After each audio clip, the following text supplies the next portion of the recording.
presentation. I'm going to be handing it off to Noha in just a little bit. So, et voilà. Share, Shift F5. Yeah, is everyone seeing full screen my presentation? Excellent, very good. So again, thank you, pleasure to be here. This should take about maybe an hour 15, maybe an hour and a half, all depending on how many questions and along the stakes. But my part is going to be mostly focused on technology commercialization, and then I'm going to hand it off to Noha, who's going to do a little bit about funding opportunities.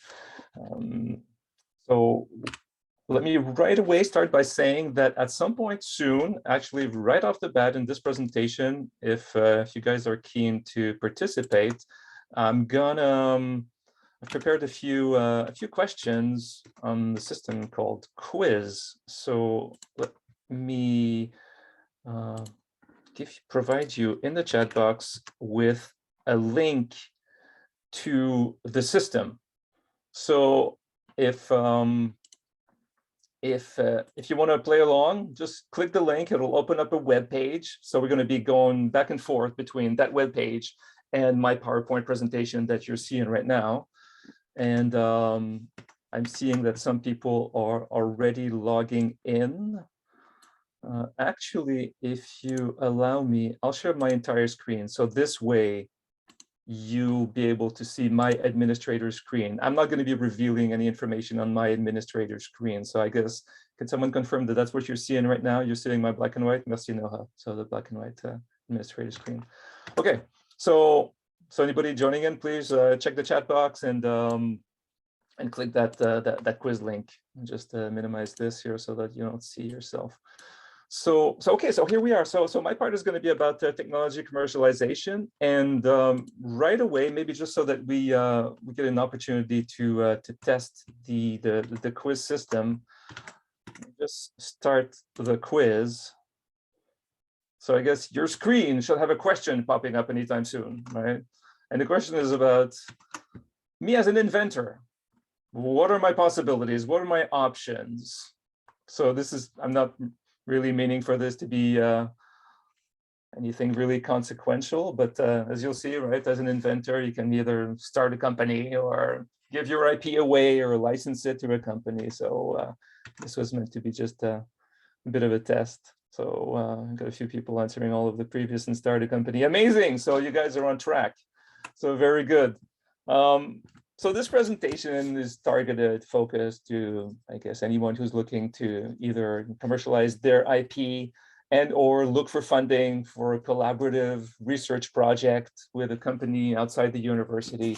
And those are roughly the two topics we're gonna touch on today. So my part is about technology commercialization, and I'm speaking to you today in light of my experience at Mytacs, but also because I've spent 3 years working in tech transfer. So I know a little bit about what technology transfer is and what the implications are and what it means to try to bring your IP to the market and the options that you have. So that's very much what my part, 20, 25, maybe 30 minutes is gonna be about. I am not an IP lawyer. I've got limited experience. I haven't done this for 20 years in my life, even though I must say after having done it for 3 years, I did see a few different flavors of what the implications are. So I'm happy to be sharing this with you today. So your options as an inventor are roughly to license out your technology to an existing company, or as you'll see, to start your own company, of course. And yes, going back to the quiz, you can also donate your IP. And we're not going to go into what that means today, because I guess you can maybe get a feeling for what that is. But usually the two main things that we see people do is want to license out and obviously start a company are the big ones. And each comes, as you may presume, with its own set of advantages and disadvantages. Maybe quickly touching on what one might be well suited for versus the other. You would typically license out to an existing corporation when your invention is an improvement on something. I've seen a bunch of those in my years at Exelis and Aligo. You know, you've invented something that makes a process a little bit faster, a little bit stronger. We used to be able to gather data using a method or a tool that worked well, but your invention makes this thing a little bit better. Right? So typically those are called incremental improvements, and they would probably be better suited to starting an existing company because, to licensing out to an existing corporation. On the other hand, if you've got something really disruptive, you've got something new, something that hasn't been done, something that really will raise eyebrows, or people say, whoa, what's that about, right? This is really something special. Then that might be better suited to starting a company, because as you'll see, and as you may presume, starting a company needs a lot of funding, and it's a lot of hard work. So you better have something really good on your hands for that. And I just saw one in the news recently where MIT engineers create the impossible new material that is stronger than steel, than light as plastic. Well, your first reflex is, wow, that's something where someone will probably think, let's start a company for this thing, right? Then again, maybe not. If it's too broad, and all depending on how much trouble you want to give yourself, you might want to skip and just try and find a way to license it out to an existing corporation. So just to continue on that topic for a little bit, as we were just quickly saying, licensing to an existing corporation is easy. It requires not so much work from you, the inventor. Your university technology transfer office, McGill, has a large team of individuals that are dedicated to helping you out in this regard. And they try to make it easy on inventors. And they'll take care of a lot of stuff for you. So it's easy. However, the chances of success are, they're there, they exist. And McGill having a good reputation, you do have a number of companies who are, who want to work with McGill University, although the chances of success for licensing are not necessarily the best. Yet, I do believe that licensing is what a lot of inventors end up choosing because it's just so much simpler for them. The other option, obviously, is starting a company, and it's more work, it's more risky, but it's more fun, has so much more potential. And nowadays, technological startups are all the rage, and there's so much funding available, and venture capitalists and seed funders are just looking, they're crazy about funding all those opportunities. So I think there's probably more money available right now, people looking to venture into those kinds of opportunities than there are actual projects. So if you do start something and you do have something really promising, it must be really promising, then likely you will be able to find funding. It's more work, obviously. The ways that you profit, the first one, you as an inventor, let's say on a patent application, is via royalties that will be paid to the university and then to you. Whereas when you start your own company, necessarily you profit via equity, the fact that you own the company and it will gain value as you develop your product. And all depending on the university where you've studied or where you've invented your technology or whatnot, you will likely have to pay some royalties to the university. So that's something to keep in mind.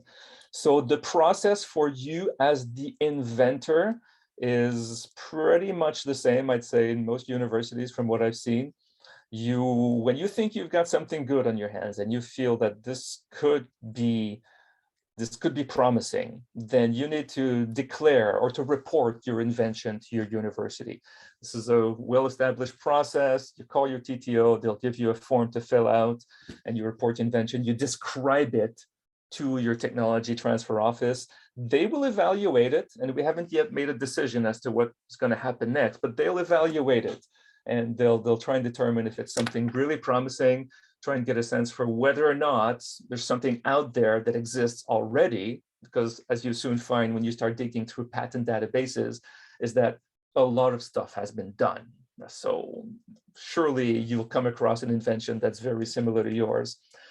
And ultimately, after the tech transfer office has looked at it, you can sit down with them and have a next discussion to try and assess what that next step might be. And again, so that next step is going to be one of these two things. If your tech transfer office sees potential, then they'll offer you the possibility that they can do a lot of the work for you to license to an existing corporation. Again, all depending on what you want to do as the inventor. In those scenarios, which are probably the most frequent one, the university will assume the patent costs. The ownership goes to the university. So you pretty much give everything away to the university, and they end up doing a lot of legwork to find a potentially interested company. If, however, the TTO feels that there's not so much potential, the invention might be really promising, but the market is too small. If you've got something super exciting, but for a very specific niche where it will not benefit a whole lot of people, or where we feel that the market is too small, they might say, listen, we like it, it's good, but we don't feel that there's an opportunity for this to make a sufficiently big impact, because venturing into those next phases is very expensive. So the university has to factor that. It can always go back to you as the inventor. You might say, well, listen, you guys don't believe in it, I'll take it. And I believe in it, and I'm going to do something with it. So, right, it can go to you as the inventor, and then you can take it and maybe start your own company, do whatever you want with it at that stage. But all of those next steps, the big one being the costs, are up to you. And the cost usually is paying for a patent application. So what this presentation is going to focus on for the next few minutes is the implications of starting your own company. But just firstly, let's look at the implications of licensing to an existing corporation. Like I said before, it's easy for you, the inventors. The TTO, Tech Transfer Office, does a lot of work. They'll do the market analysis. They'll assume the costs, and we've got that blue arrow there to the word temporarily.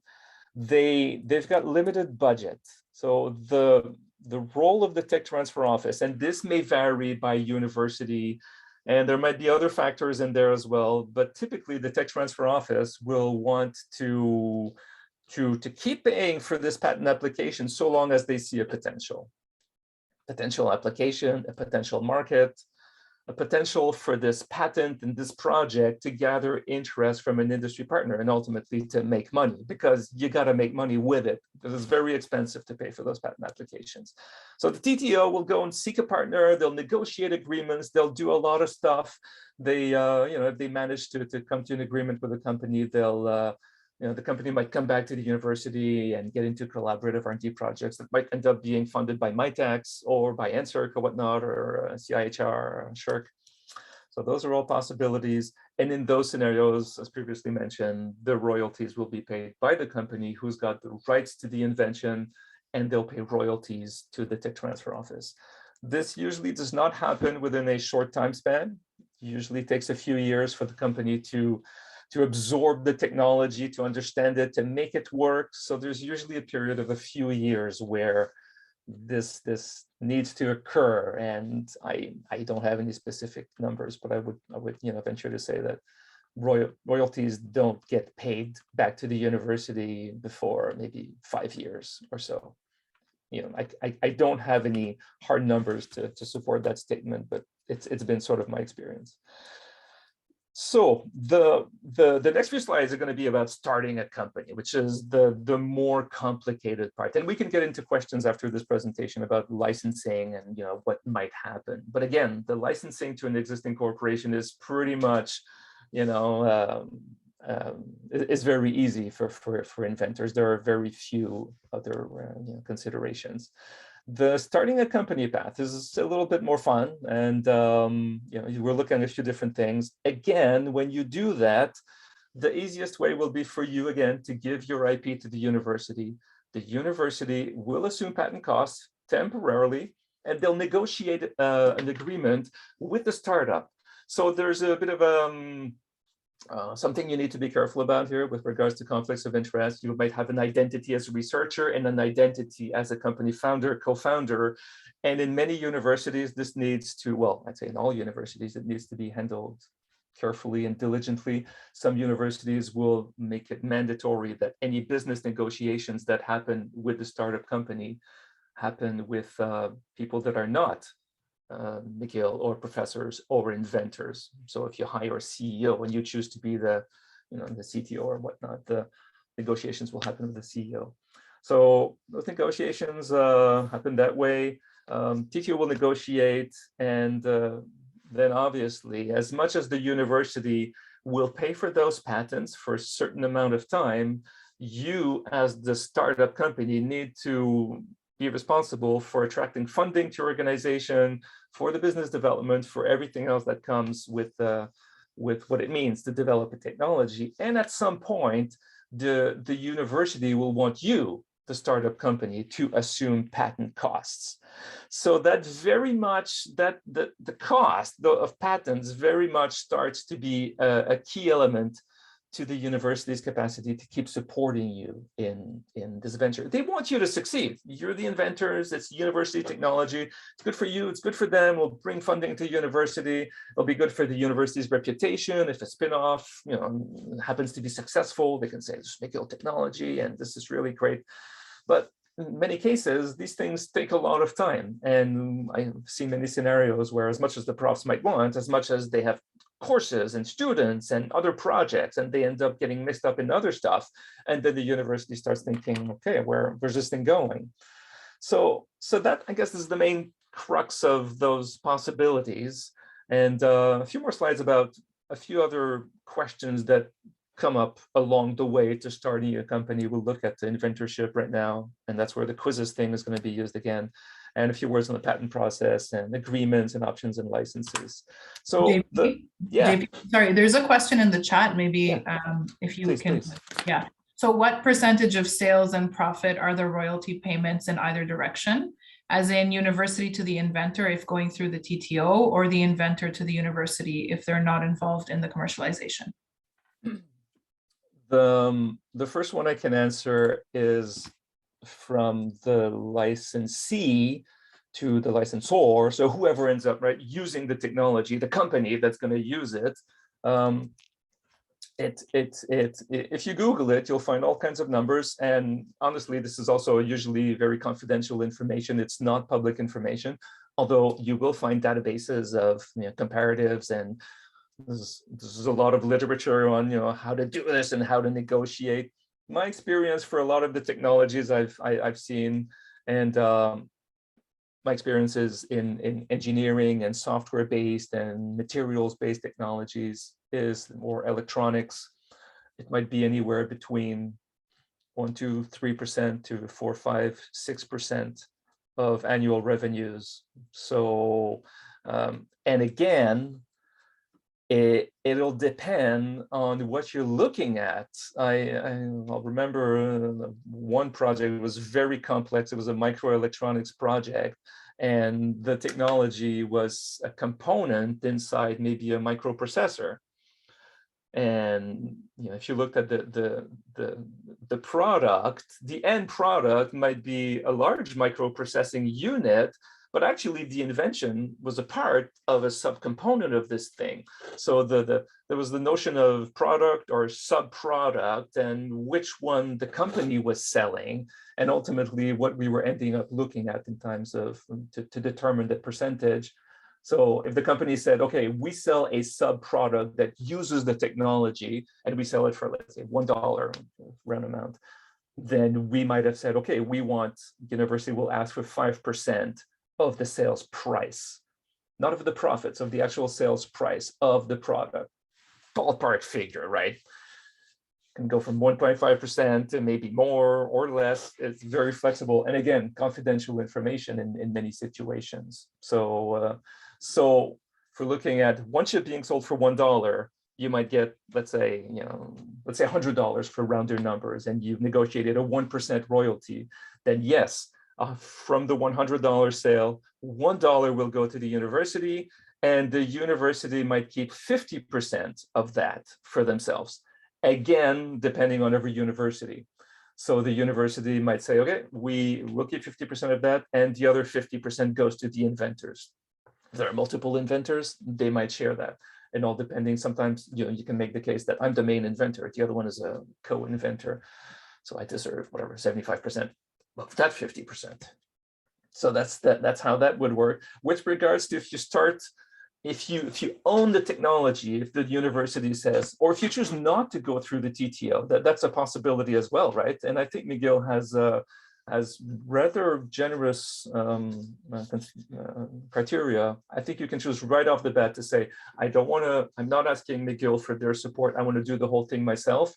And then you might say, okay, how much money do you want, McGill, for me to take the technology and go my own way with it?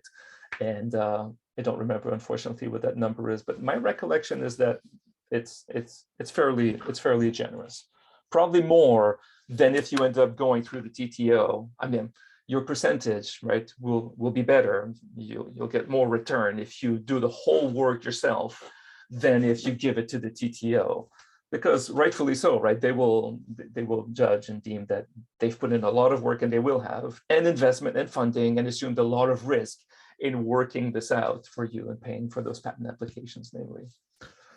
So sorry, that might not answer the whole question, but that's what I can provide for now. So the next one is, who's the inventor? So I believe that maybe at your stage, I felt that this might be a relevant little exercise to go through. I've got a few scenarios, and that's where the quizzes thing comes into play.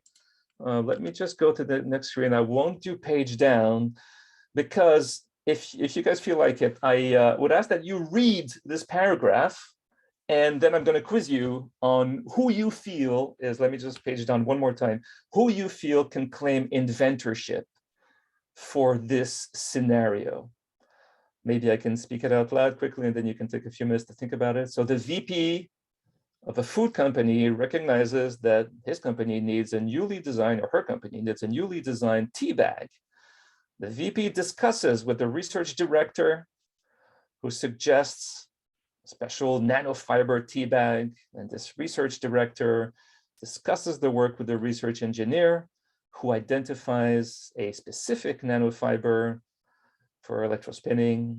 And this person comes up with a glue to assemble the bag and develops the general engineering lines plus specifications. And then finally, the research engineer gives the project to a sub-engineer to implement the process. Who can claim inventorship? And I think if I go to the next question, there you go. So you guys should get a chance to answer. I think I can remove the timer, and I've lowered the sound level on my side. So maybe I'll just leave this open for maybe a minute.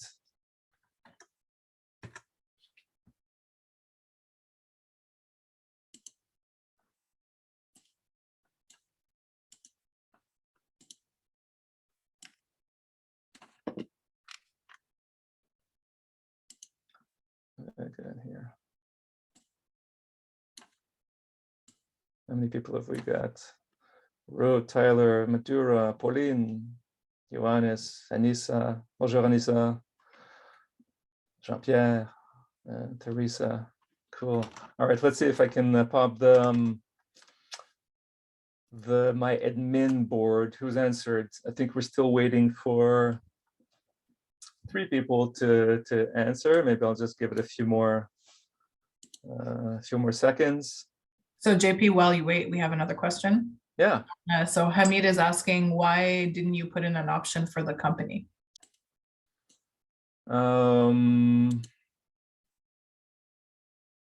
Yeah, good question, right? Who owns? So you're asking whether or not the company could own the IP. Maybe next time I'll update my quiz and I'll put that as an option. That was a very, very good point. Didn't even occur to me. Maybe it's because of a little bit of my background and what I've seen, and maybe what I know. I don't think a company by default can be an inventor. A company can certainly own the IP. So I guess we're looking at 2 different notions here, right? Ownership versus inventorship. So you will never lose your inventorship. You're always going to be the inventor of the thing, right? Once you've been deemed the rightful inventor. And this is going to appear on the patent application for the duration of the lifetime of the patent. You'll be the inventor, but there's a notion of owner. So the company at some point can, could be the owner of the technology. So at the beginning, at the onset, the inventor is the owner, I think, by default. So that's where this notion of you giving your invention over to your TTO when you, I'm sorry, this music is a little bit annoying. Let me just lower it a little bit here. I don't know about you guys, but it's, when you give your invention over to your TTO at some point, let's say you choose to go that way at the very beginning, your TTO becomes the owner, or McGill University might be the owner of the technology. You're still the inventor. So that's how that's going to work. Okay, so I think we've got pretty much everyone who answered now. Sorry, I'm juggling a few screens here trying to make this work. So let's say I end the question. I hope I haven't goofed. And you still want to proceed? I think, yes, we're ending the question. All done. So yeah. Okay, so the research engineer. I think most of you are right here. Oops. So yes, who can claim inventorship? The only inventor is the research engineer. So right, I might have skipped on the first slide there, this notion of inventorship, but the inventor is really the person who conceives, who designs, who thinks, who comes up with the idea. And as we'll see a few, in the next example, there's also the notion of who finds the use for the invention. So does that answer the question with regards to the company? Just cool. Okay, so maybe just minimize this. So we'll go to example number 2. I've only got 3 of these, and I think they're cool because I felt that they really apply to you, and they're pretty simple. So I'll just leave this up for a few seconds. A research professor suggests a new line of research to an incoming student to make a new polyurethane. The student identifies why the old polyurethane was deficient and develops specific solution to develop a better product by using a new ingredient. So again, who can claim inventorship? So let's go quickly through this one because I think time is, oh my God, time is going. I'm sorry, this is taking longer than I thought. So we're in the quiz question. So let's just leave this up for about maybe 20, 25 seconds. We've got 2 answers out of 7, 3. Okay, I think we've got pretty much everyone here. Okay, so if I end the question, yes, yes, I want to proceed. What do we got? I think this one should be, oh, okay, good one, student and both. Okay, this is nice. So the answer is that the student is the sole inventor. In contrast, the prof would likely be the senior author of a publication on the same research. So again, I'm not an expert of these questions. I've seen a few, I've had those conversations, and I guess it comes down again, right, to who did the, who identified the specifics. So I guess the keywords here, right? The prof suggests a new line of research is the keyword here. And I don't know how much of a hard separation this is. I believe an argument could be made as to who can claim inventorship here. One thing is certain, I think it's absolutely advisable that you keep your lab work, you keep your lab notes, and might be useful in the future for you to claim inventorship on what you've invented. So the last one, and this one has a special maybe twist to it at the end. If a prof outlines the synthesis of a new structure that the prof predicts will have unexpected useful properties for some application, and the student, after many months of years of hard work, characterizes, and proves the structure to be useful as predicted, who can claim inventorship? So let's move on to the next question, which should pop on your screens right about now. Who can claim inventorship? Again, after years of hard work, the student was characterized, made, and proved. I think these are fun. So, all right, I think I'll Maybe one more answer since everybody's answered so far. There we go. Okay, ending the question. Do you want to proceed? Yes, let's see what we've got. Oh, the prof and both of them. Cool. So clearly, I think I've already seen that the student by themselves would not be the sole inventors, but in this one, the prof is the sole inventor. Unfortunately, the student followed the instructions, right? And I know this is close to the first one where it said the prof suggests, but here the prof outlines the synthesis of a new structure. So there's, I guess there's more certainty, it's more definite, and there's more depth to what the prof has done here, but also that the prof predicted the useful properties. On the other hand, as we're seeing down here, right, if the prof suggests the synthesis and doesn't know what it might be used for, the student might become a co-inventor. And I'll agree with you, as you can see, this is not a hard line, right? Because here we're using the word suggests. So the prof suggests that the synthesis, might be interesting. There's a bit of wiggle room there, and I think that there might be some negotiations. That's why it is important to quickly work with a patent agent. And those are questions that your tech transfer office and your patent agent will sit down, with you and discuss with you. So they will ask, right? What did you do? What did you do? And who's the inventor? And there might be disputes. There might be students making the case for the fact that they deserve inventorship here. So it's really good to talk to a patent agent for those kinds of questions. So without further ado, apologies. Let's quickly look at patents because I think I'm running out of time. Certainly you've heard a lot about, of course, what this all means, and I'm not going to go into the differences, the different types of IPs, copyright, and let's focus on patents because that's mostly where especially for startups there's a clear and definite interest, and it's there's a lot of interest nowadays for patents. So quickly speaking, the patent system is designed to promote innovation. In exchange for exclusive rights to the invention, you share it with the world. So the one thing to really understand about patents is that patents are an exclusive sort of mechanism. You have the right to prevent others from using your invention. You don't have the right to develop a product and sell a product that's not the right you're getting, a product that incorporates your invention. So that notion is really important because your product that's made mostly based on your invention might also use other inventions without even you knowing. So there's a little bit that difference, right, between what a patent is and what it allows you to do. So it's a right to sue someone. It buys you a seat around the table, a patent agent once told me, right? It just buys you a seat around the table. That's it. It's not a hard science. It's very wiggly. It's not a given that you're going to win.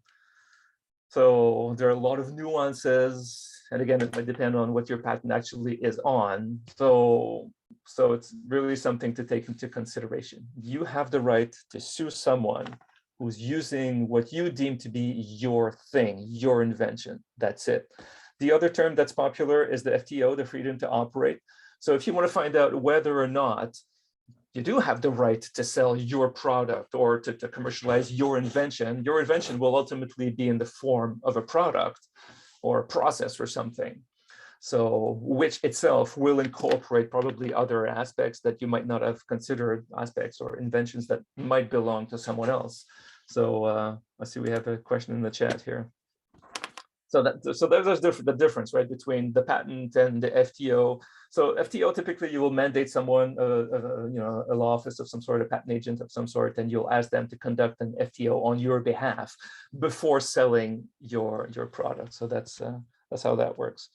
So Johannes is asking, if TTO sees potential in your invention and is interested to license it out to an existing, can you still found the startup using the same IP? Well, this brings us into maybe license considerations in a few minutes. So let's leave that aside for that for a moment.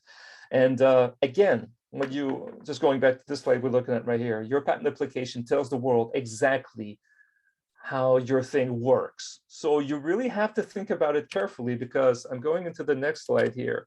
The patent process is long and expensive, very expensive. And there are different ways to look at this, and you'll find documentation, broad documentation, especially from patent agents that have their own stake in this, right? Explaining what you should and shouldn't do. I'd say usually there's got to be a business reason. The patent is a business tool. It's very expensive, and it's super cool to have one. And you can say, wow, I've got a patent in my name, and you can put it in your office and you're super happy about that. And that's all great.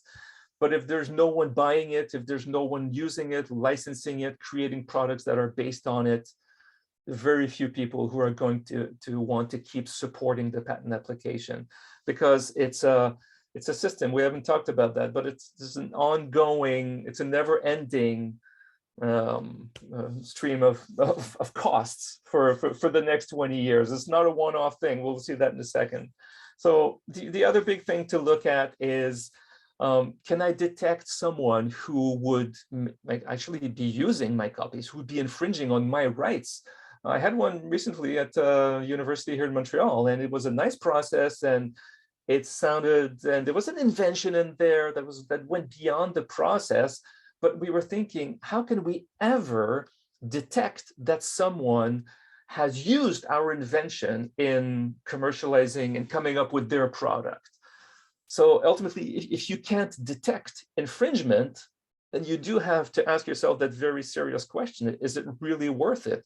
And from the quote that I've listed here, and all my references appear at the bottom of these slides, right? This one is from Blue Shift IP. So these people feel that, they always recommend that you don't move forward if your patent application, if you can't detect infringement.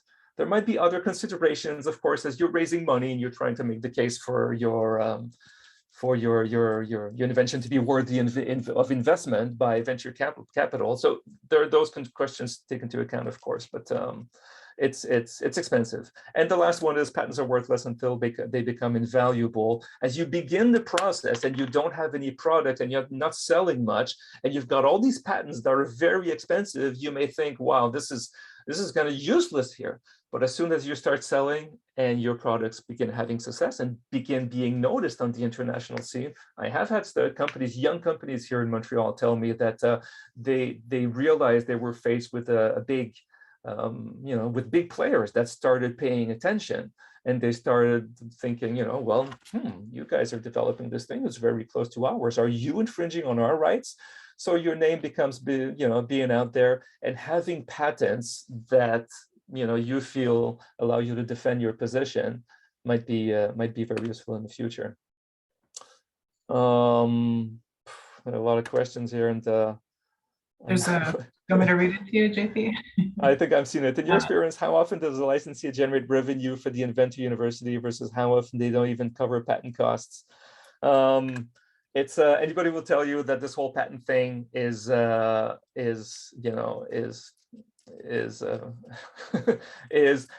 many projects, the university will lose money. People will lose money.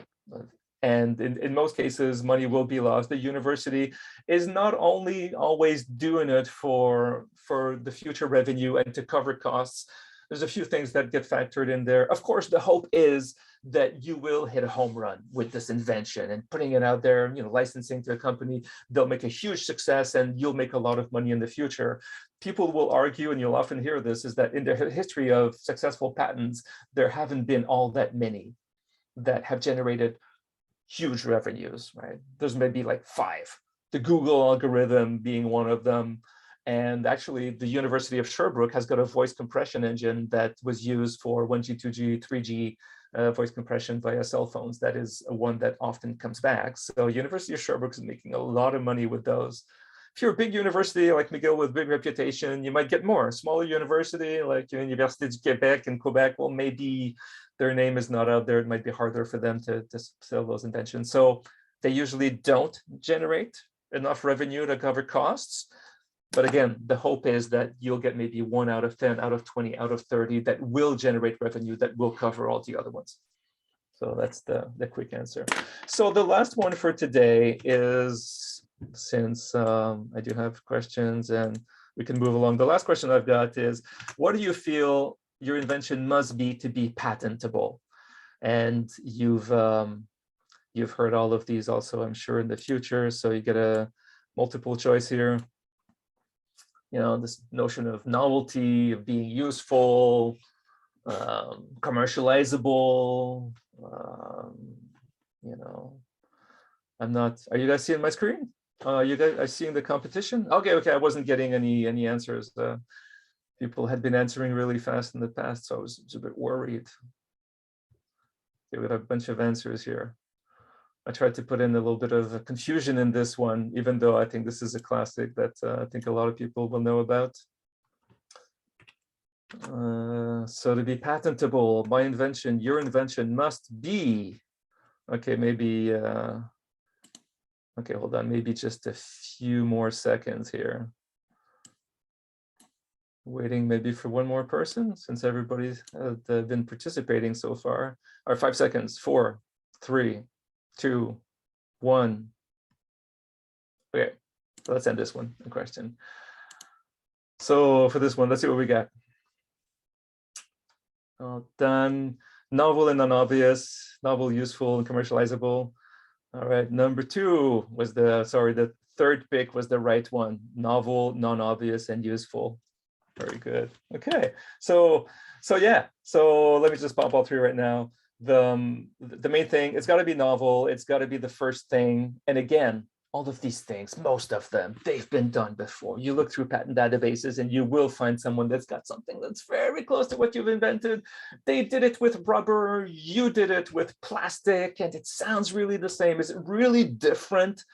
So those are all questions that you got to factor in, right? The patent agent will certainly help you with those questions, and they'll try to assess whether or not everybody, you, them, your TTO feels like this is a strong, novel invention.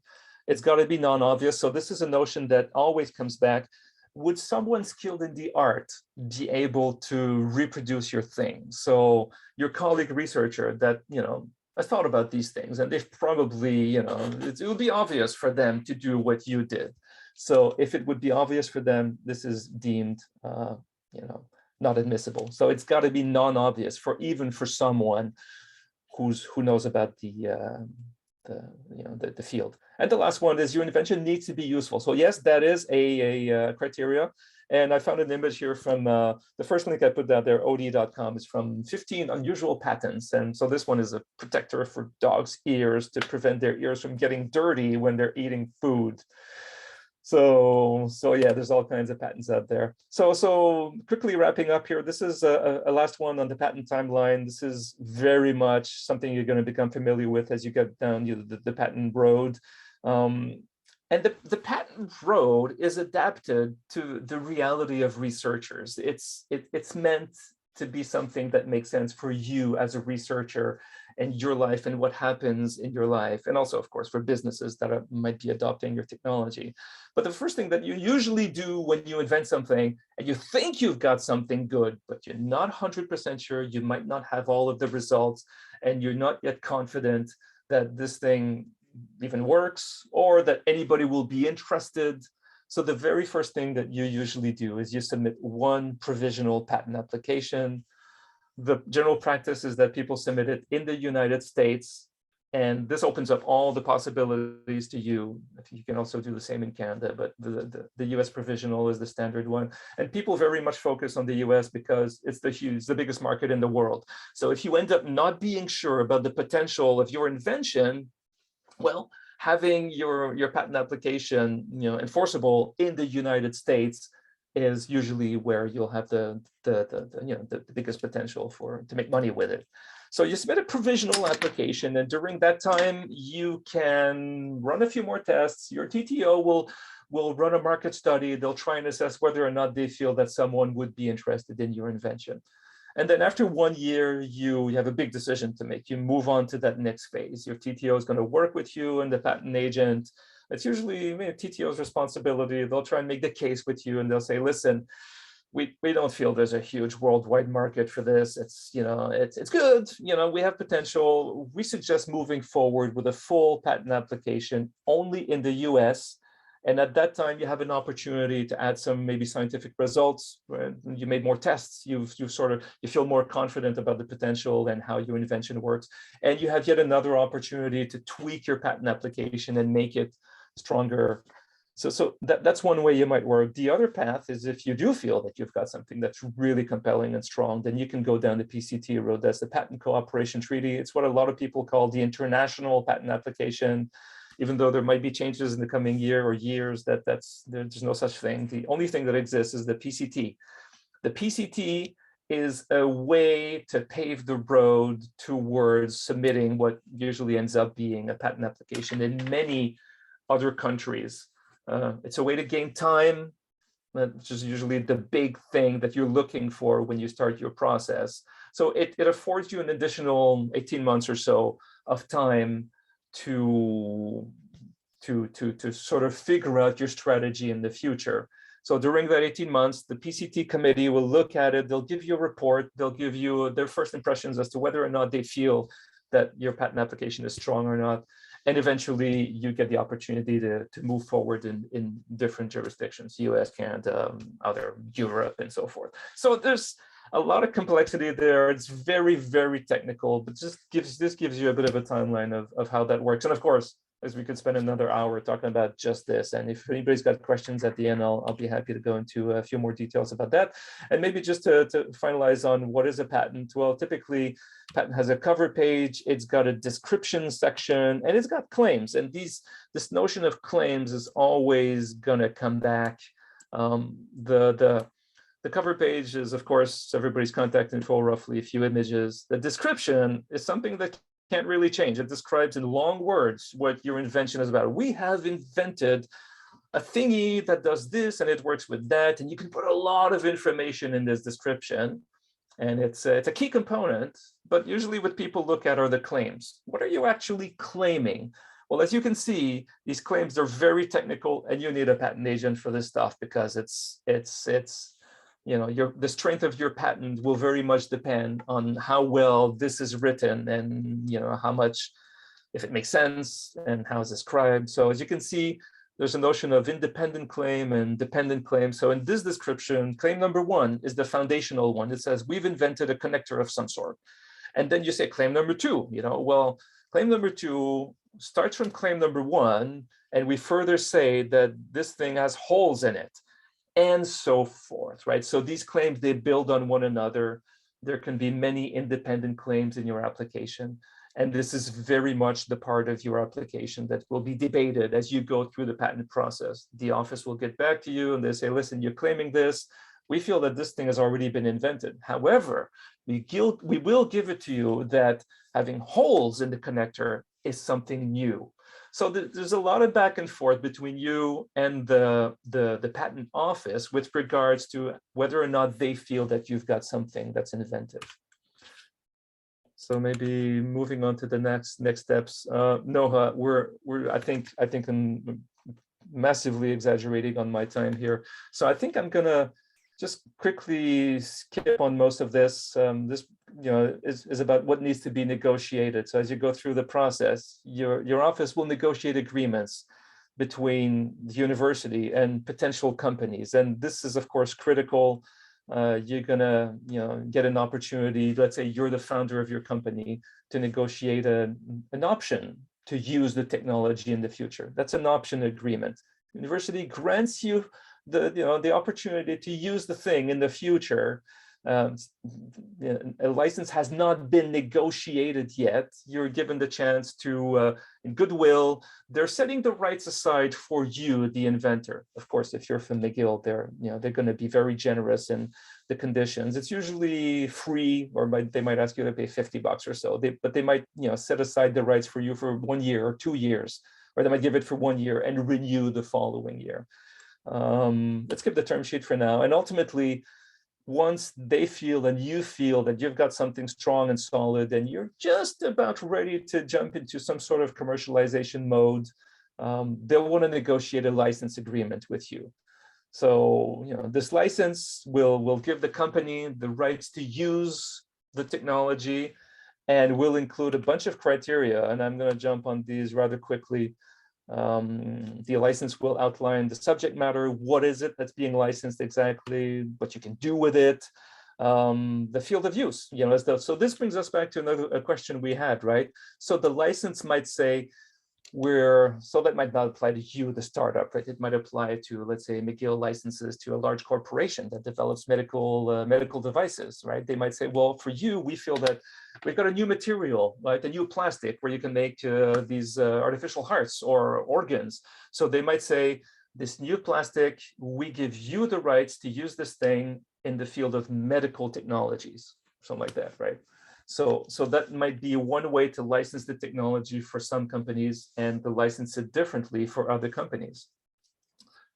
Is it exclusive, non-exclusive, worldwide? Does the company, can the licensee sub-license in what territory?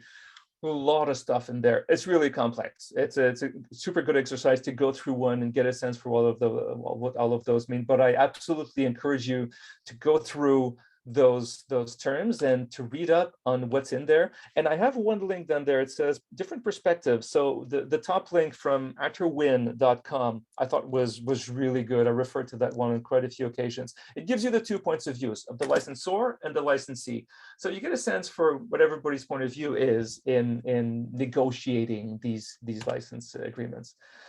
So as we come to my colleague Noha's part, I just also wanted to share the notion of TRL levels, which maybe makes more sense in engineering and hard sciences than in others. Yet a lot of people do refer to these levels to get an understanding of whether or not they will fund you. The bottom left graph is probably the one that's the most to me comprehensible. A lot of fundamental research will be, of course, TRL 1, 2, 3, and then 4 to 9 is more into development, technology development, and commercialization. So it's good to get a rough understanding of what these are. But my experience is that even people that know about these things, they don't. It's hard to find an exact correlation between what any given program is meant to be able to fund and what the funder really can do. So. And finally, the different funding categories. Of course, when it's high risk, only your friends and your family will fund it. And ultimately, if you're making money with this, then maybe banks will be able to loan you money. And we've got a different view on this notion of increasing risks and the possibilities of funding. On the left-hand side, when you're doing basic or applied research, you will have funding. You'll have funding from CIHR, from Ncert, from Mytacs to fund your opportunity. And as you venture into more of a startup and selling the thing and developing it and making it work, it's very risky. Well, there are a few people, many fewer people that will be interested in funding you. So that's what people refer to as the valley of death. There's just no funding available. It's very costly. So your invention has to be very promising. Your patents have to be very strong, and that pretty much brings my my part of the presentation to an end, and I'll hand it off to my colleague Noha. Apologies for taking a bit more time, but I am a bit passionate about this stuff. So if you've got any questions afterwards, I'll be happy to stick around. All good. Thank you, JP. So hi, everybody. I'm just going to take another, 10, 15 minutes of your time to walk you through, different funding opportunities, different information related to funding. So before we jump in, or as we jump in, this slide doesn't necessarily work with the quizzes app. So I will ask that you guys, whoever is interested, interact into the chat directly here. So to start, a lot of times when we think of funding in a very linear fashion. So, if I need to go get funding, I'm going to get funding from X source or this type of funding. So what types of funding do you think are out there? If you just want to drop certain words in the chat, and then I'll pop up the different options on my slide. So where can you get funding, or what types of funding exist out there for you? I'll just give you guys a few seconds to put your answers in the chat. You're seeing the chat, Noha, right? Yes. Okay, awesome. Some of these coming in, bank loans, VCs, grants, loans. Yes, anyone else?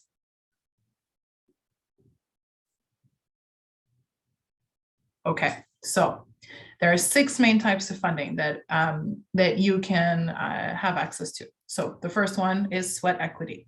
Okay, so with sweat equity, what's happening here is that you are exchanging your time, your efforts in a particular, in particular organization in return for a piece of the pie. So it's not necessarily that you're getting a check or a salary, but you're getting a piece of that business in return for all the time and efforts that you are spending.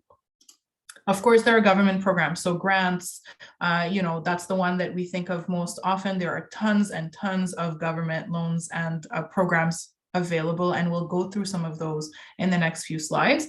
And these, will offer funding to support your ideas and to support you at different stages of your journey during this phase of building a startup and having it, grow, of course, which is the ultimate goal. Of course, there's debt. So there's loans in the chat. This is exactly what it is. So, you go get a loan and you are expected to pay it back in full, usually with some interest as well.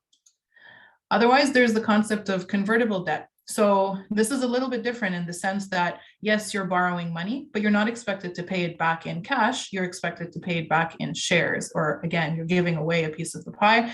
When you are getting this debt, initially, you will agree with the person loaning you the money, what the value of these shares is going to be in the future. And that's basically the transaction that's going to happen down the line. Okay, so this is really stock or equity in exchange for the money being given to you up front. Then, of course, there's cash equity. So a lot of people can think of, Dragon's Den, Shark's Tank, any of those, right? Anyone who's going to be giving you money for a piece of your company or a share of the business. And then, of course, you have cash from customers. So here an example could be something like a Kickstarter or any opportunity where people will be willing to purchase a prototype or to, give you money in exchange for a product or something tangible that they can actually take with them. So these are the different types of funding that you can find out there. In terms of the Canadian ecosystem, so let's zoom in a little bit here, okay?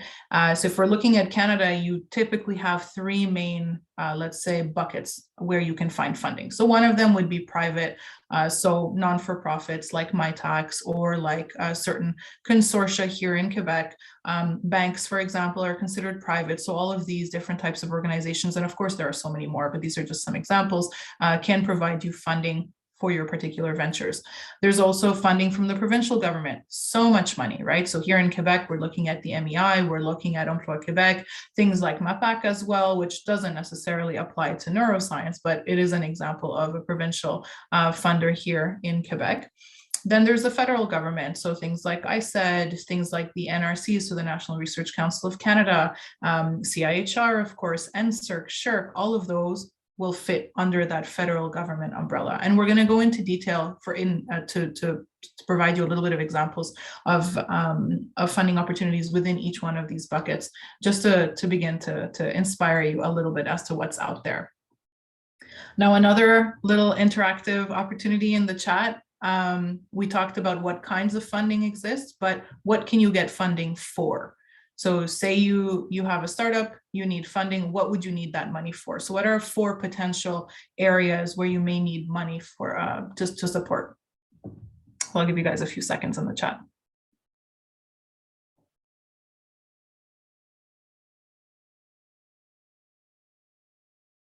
Yep, R&D.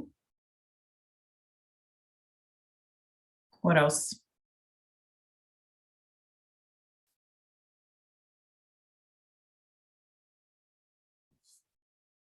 Employees, absolutely. Patents, R&D, marketing, debt repayment. Okay, awesome. So 4 main ones. None of these are wrong answers, by the way. But the 4 main buckets we've put in are salaries, equipment, hiring employees, R&D partnerships, and commercialization. I know at first glance, you may think salaries and hiring employees is the same thing. It's not always the same thing. You may have students come on board who are coming on board in the form of shared partnerships between academia and yourselves. They're not necessarily employees, so they're really HQP. So you can get funding to support HQP. You can get funding to support employees, equipment, and all these types of other opportunities as well. So over the next few slides, I will share with you some examples of funding that touch each one of these types of funding that exists out there and these types of needs that you may have.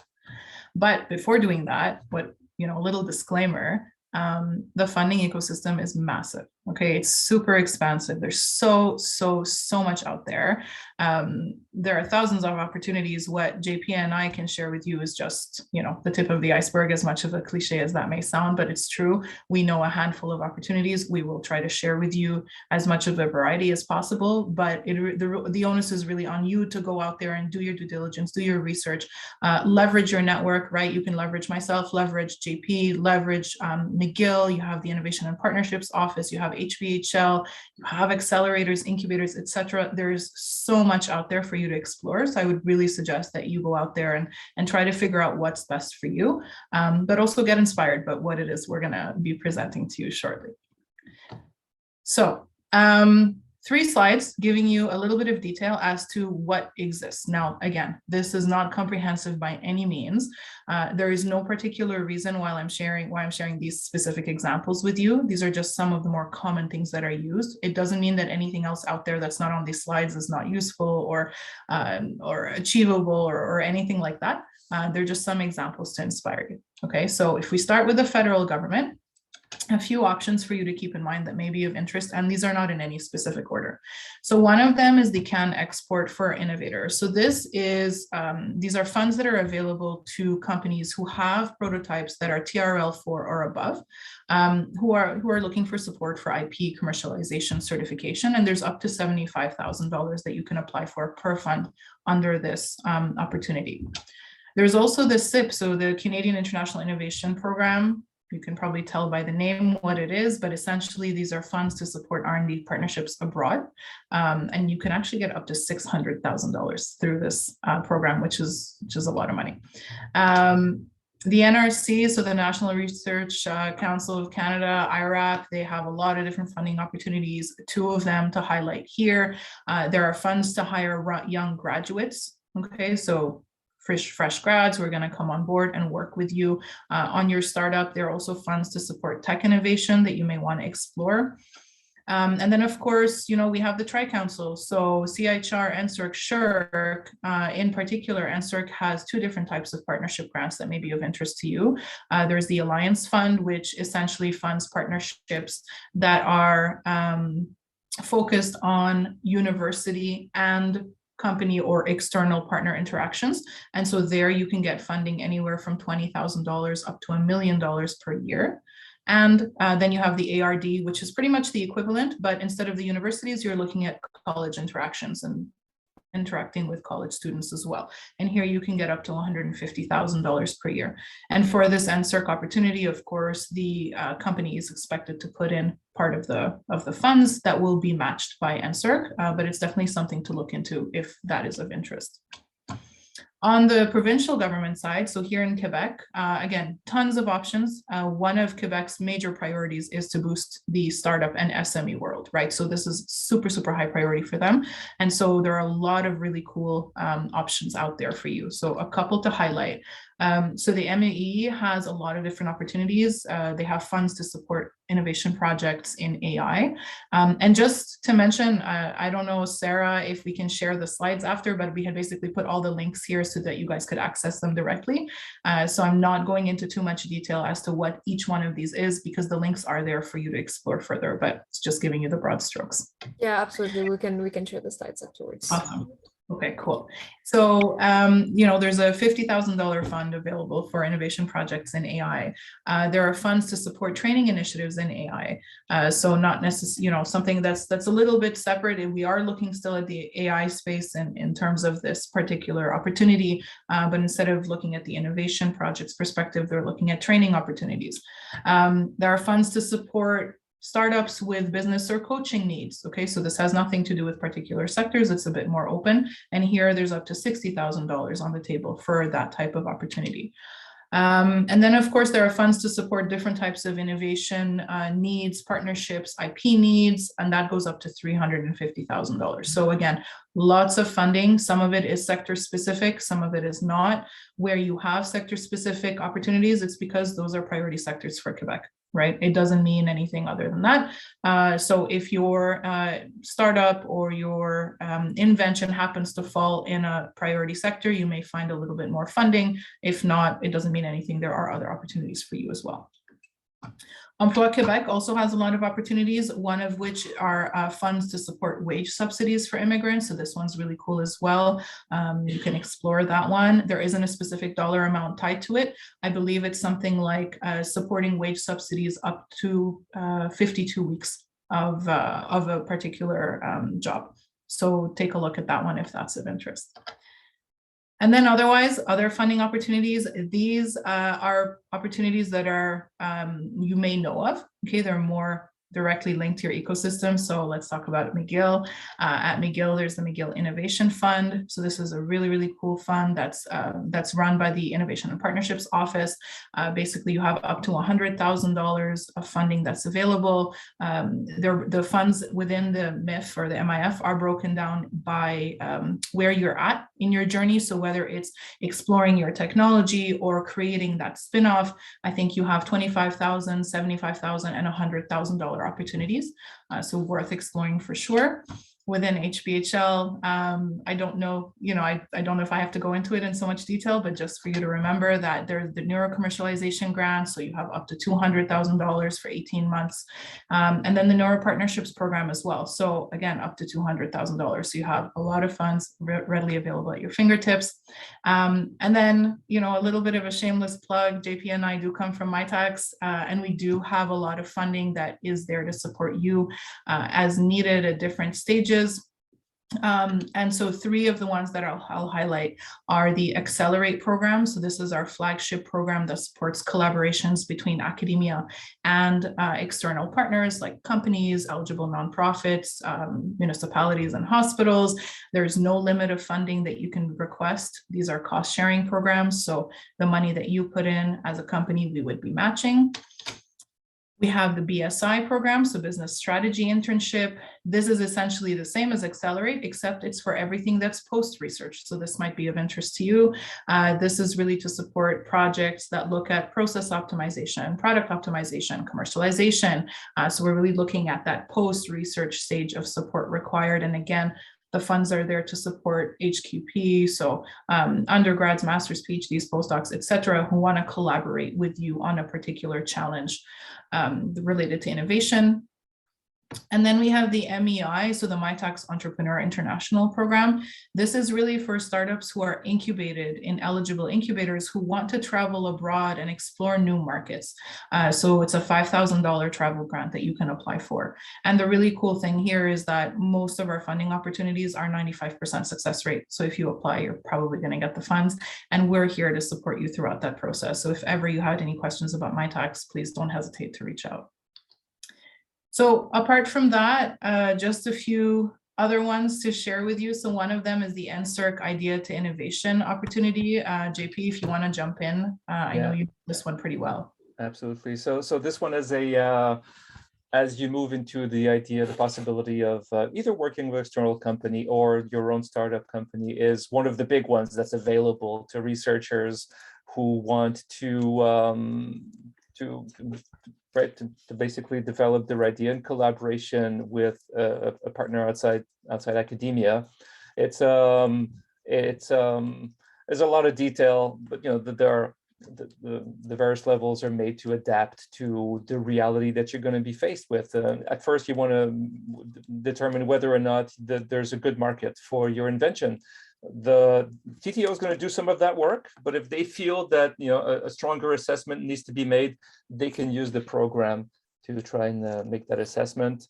And then there's increasing levels of funding, all depending on of course the stage at which you're developing your invention. So at the very beginning, you don't need necessarily to have a partner. So the Ncert will actually give you money to try and make the case and prove that your invention is working.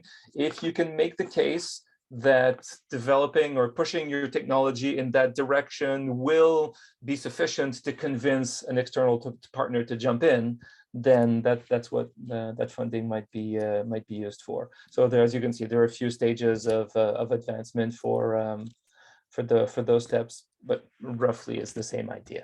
So yeah, that's about it. I think I'll stop at that because there's a lot of detail. I think that you better sit down with your TTO also, because this is very much connected to technology development and what your tech transfer office can help you with. Perfect. Thanks, JP. All right, so we have that one. Don't forget, there's Genome Quebec. Their gap opportunity will look at innovations partnerships within the genomic ecosystem. We have PME Montréal, who has an opportunity as well. And we can't forget the RSRIs, so the Regroupement Sectoriel de Recherche Industrielle de Québec. These are the consortia here in Quebec. There are a lot of them that fall under this category. They have a lot of funding from the government to support you as well. So the ones you guys would probably be most familiar with are MedTech and CQDM, for example, but Prompt falls under here, CREAC, Quebec. There are a lot of them. I would really encourage you to go take a look and see what funding is available on the table.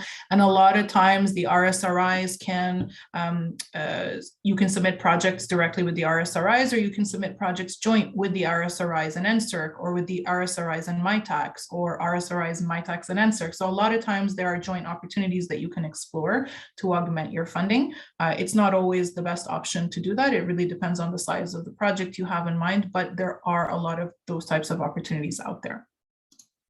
In terms of investments, accelerators, just a few options again, no particular reason these are on here, but they're just examples for you to explore. There's Ange Quebec. So here we're looking at an investment firm. We're looking at VC, so Real Ventures, FRV. In terms of accelerators, there's Founder Fuel, there's Techstars Montréal. But then on the note or the subject of accelerators, incubators, don't forget that there are over 70 here in Quebec. It's not just the standard ones that we hear of more often, or or whatever the case may be. But within McGill directly, you have the Dobson Center, you have Engine, you have HBHL, NeuroSphere. Within, very close to McGill, there's Santec, there's District 3, but there are tons of other ones. So the link on this page on the bottom of the slide, will take you to a page that has all of these incubators in Quebec. Some of them are more discipline focused or sector specific. Some of them are not. So, if you're going to have a startup and if you want to be incubated somewhere, then I would really suggest you do your due diligence and you figure out where is the best place for you to actually engage in that. And so that's it for me. Our last slide is a case study that JP will walk you through. So I'll leave it to him. Thank you. So I thought this would be a good way to wrap up the session today, because it's a real life case of something that I'd rather not go too much into detail about, because this information can be confidential, and it's actually not one of the projects that I have worked on specifically, but it's very close to stuff that I've seen. And I've modified a few things, the timeline, but this is very close to what your reality might be as you launch your technological startup. If we just quickly look at it, what you've got on the bottom of the screen are four different patent applications that were submitted.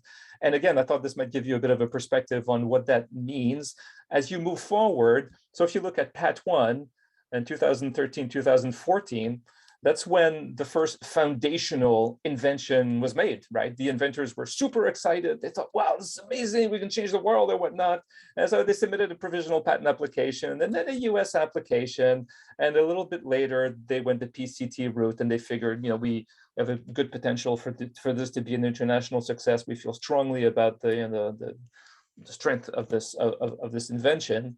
And researchers kept working on it, right? So you see patent 2, and then a little bit further down, patent 3 and patent 4. So these inventions were all very close to the initial one, and they were all sort of rolled into the agreement with that the researchers had with the company, which was actually their startup company. So there were a couple of co-founders here.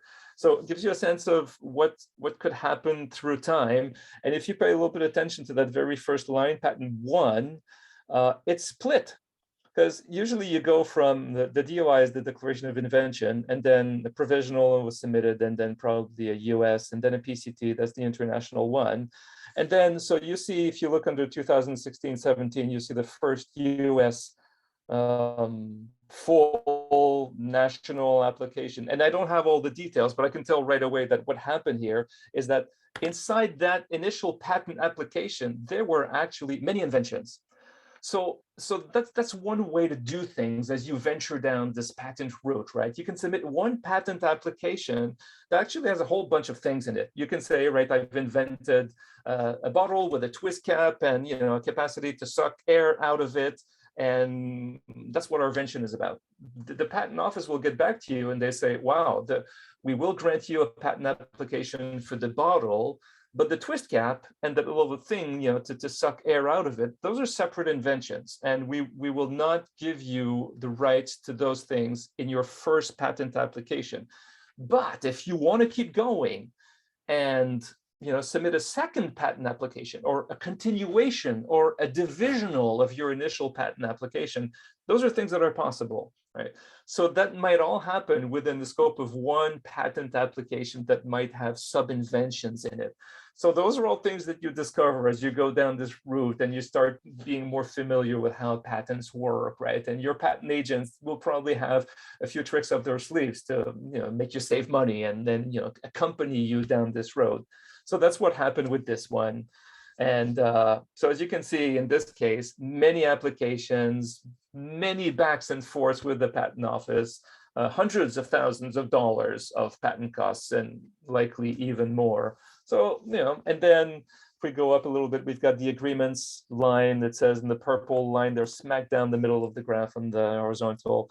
There was an invention that was made and then an option agreement was signed with the university. And then when the company, maybe 7-8 years after the initial invention, felt that they had something that they could start selling, or that soon they were confident that, you know, they could attract enough money into the project, that someone started saying, okay, we need an official license agreement here. Maybe it'll be your investors asking for the official license agreement and the terms that are going to come with this, right?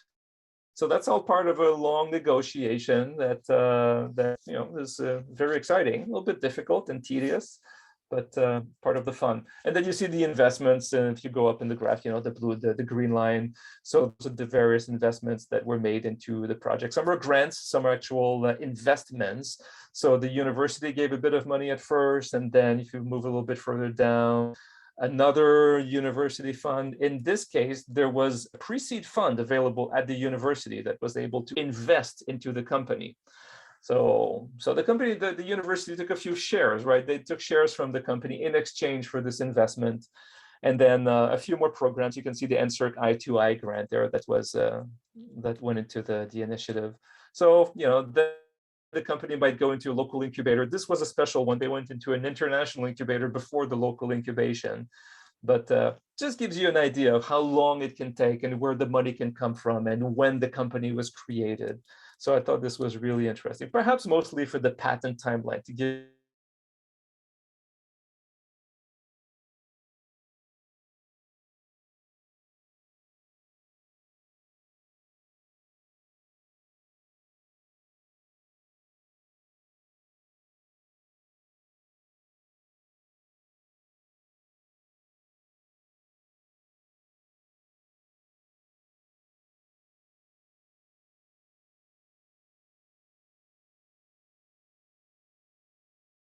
for us. Feel free to drop them to the chat or to unmute. And then otherwise, you know, if ever you have any questions, you want to reach out independently, you have our email addresses up on the screen as well. And that's it. If you guys have any questions, we're happy to take them. Before you folks head off too, because I know we've already lost a few, but I'll just say, it's always helpful for us if we can also get some feedback from folks about this workshop, and that's also something we can then share with our funders to hopefully bring more research dollars to fund your projects down the line. So it's always helpful if you wouldn't mind taking a moment to do that, but we'll stick around here for a few minutes to answer any questions that folks may have. Yeah, thank you everyone for joining, and thanks a lot, Noha and Jean-Philippe, for your excellent presentation. It was a pleasure. Thank you. Pleasure.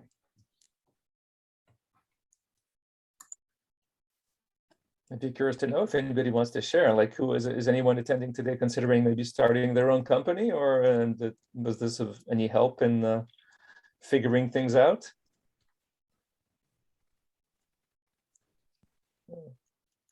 I guess I'll go. Yeah, we've actually patented one of our invention through McGill, and we are trying to turn it into a startup. Hopefully, in the coming years, we're going to be incorporating, I think, next month.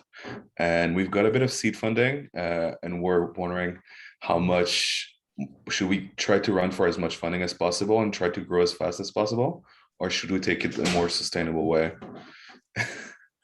Because Noha showed there's so many different funding opportunity, and then there's the private equity that you could get, but that comes with more strings attached, from what I understand. Yeah, certainly, right. Obviously, I think you want to keep as much equity as possible. So anything that's a grant is great. Equity. But I guess at some point you got no choice, right? You got to start giving some, because just you can't do it all yourself, right? And there are expectations from funders as well to move on this quickly. So yeah.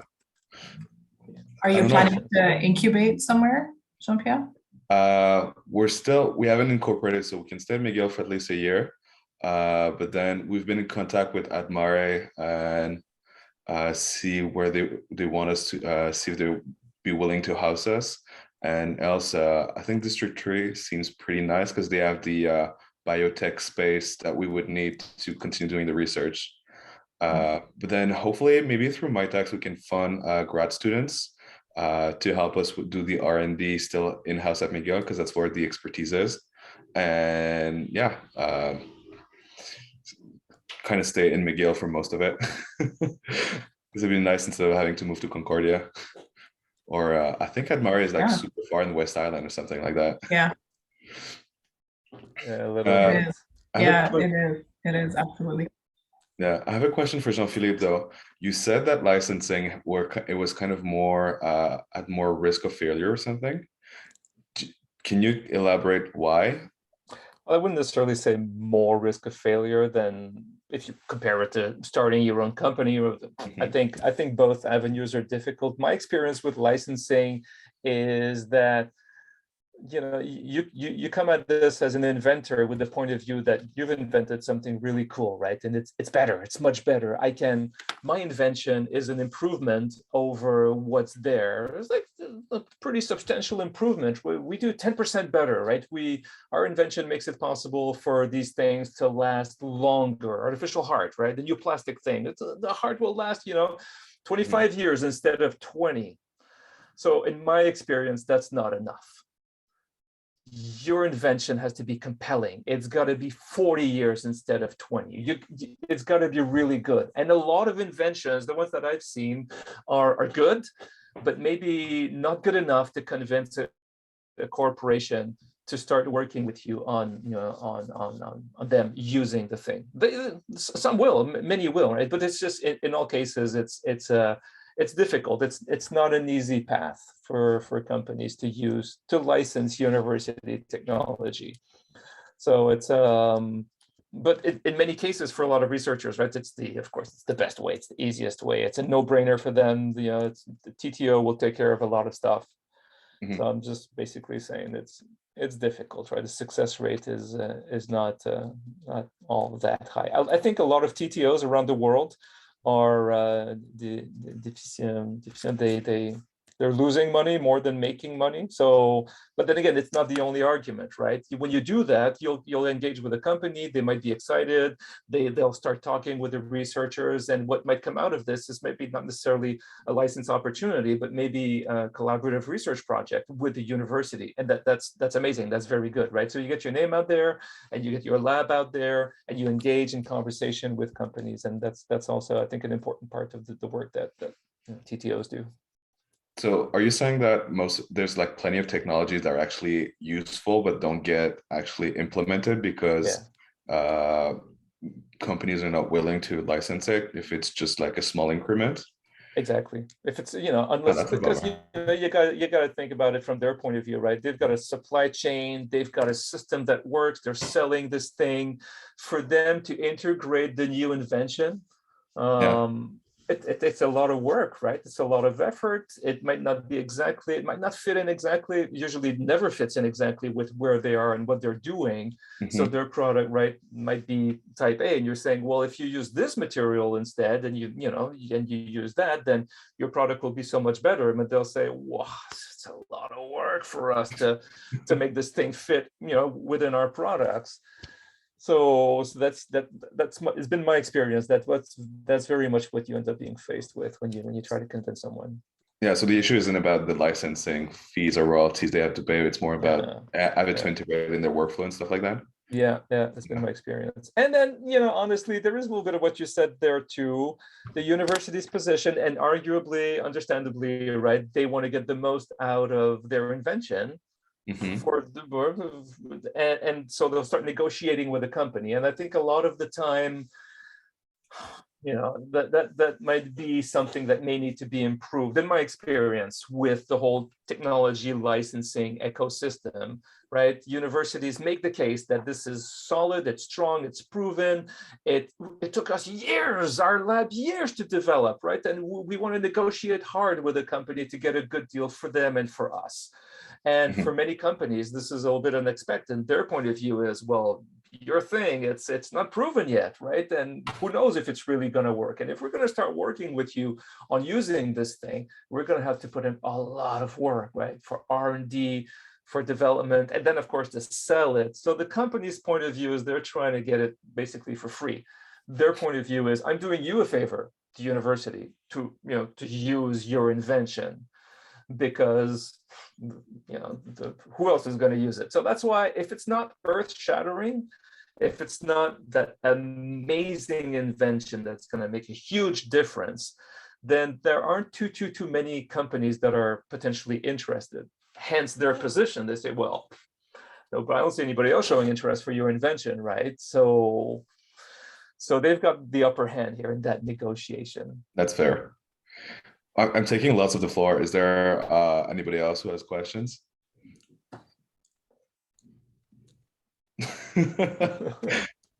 Oh, that's cool. That's cool. Well, yeah, if anybody else, Well, please feel then, free. But yeah, I'll continue with this another Take your question, time. as long It's, as you guys are willing to put up with me. the What were you opportunity supposed to- you have the opportunity to like chat, and so take your time. It's Yeah, I mean, cool. if Jean-Philippe and Noha I'm good. have some time, I think of I've got course. time. But, Yeah. So what do you think about starting a company to kind of de-risk the technology, putting the effort of developing the tech some more, and then kind of looking to exit through a merger and acquisition, instead of like aiming for a big IP or something? I've seen. Does that happen often from your experience? I guess it's a very it's you see a lot of stuff down this road, these roads, right, of technology commercialization. I had one when I was previously at Excelis Aligo, where I could tell that, so this prof had this amazing cool invention, it seemed really promising, and there was this investor that came in, and the investor was a bit of a freelance. This person had a lot of money, basically, right? It was my view.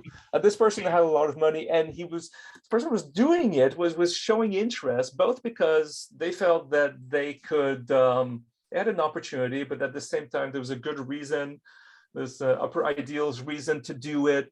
But at the same time, you sort of had the feeling that, of course, they weren't going to throw their money out the window, right? So they went at it with, I wasn't sure if this thing was going to become a startup that was going to actually establish itself and start making products and consider selling those products, or if it was going to be this investor thinking, this seems interesting. If I put a little bit of money in this thing and I pay for the patents for a few years, and the prof and the students start developing the thing and make it work, and create more patents, and I have the rights, the exclusive rights to this invention, and I can sort of make the case that we're what are those things called an IP factory of some sort, that you're making the IP stronger, and then you can sell the whole thing to someone else.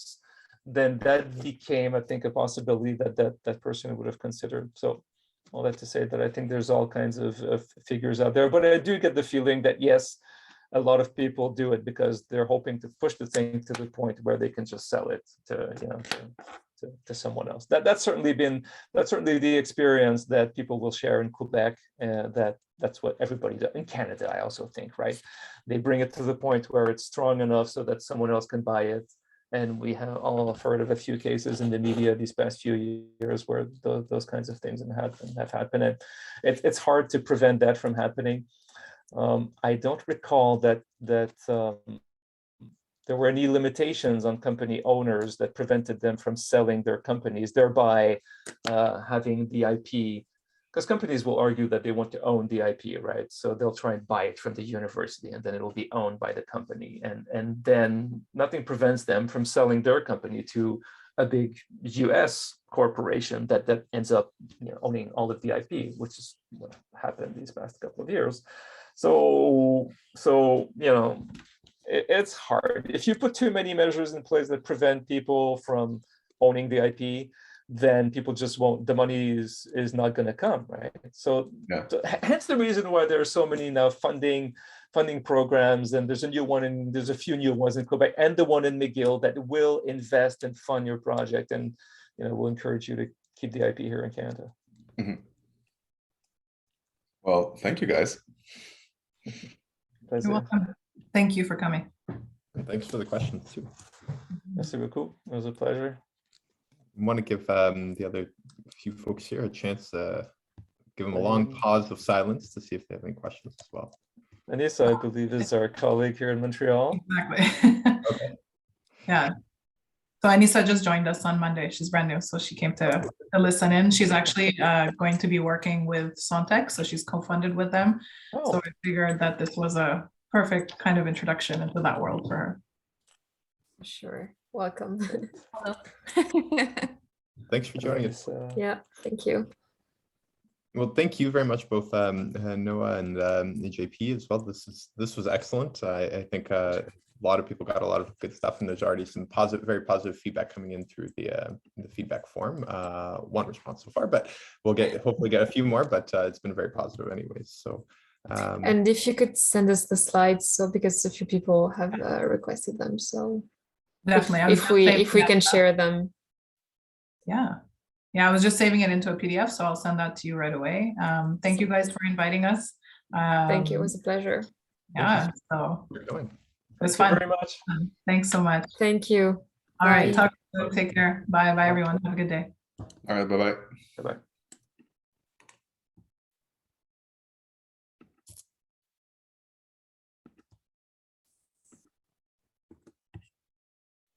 Yeah, I just removed. Oh yeah, okay. I just removed them.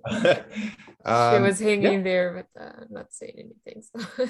Yeah, well, that's from their perspective. Maybe they, we don't need to do anything. Sorry, I had a window there that was like, "Do you want to report this person?" I'm like, "No, I don't." Oh. But that was really good. I think that went really well. Like my expectations were exceeded in terms I'm of just like. Gonna stop recording. Just a second. Oh right.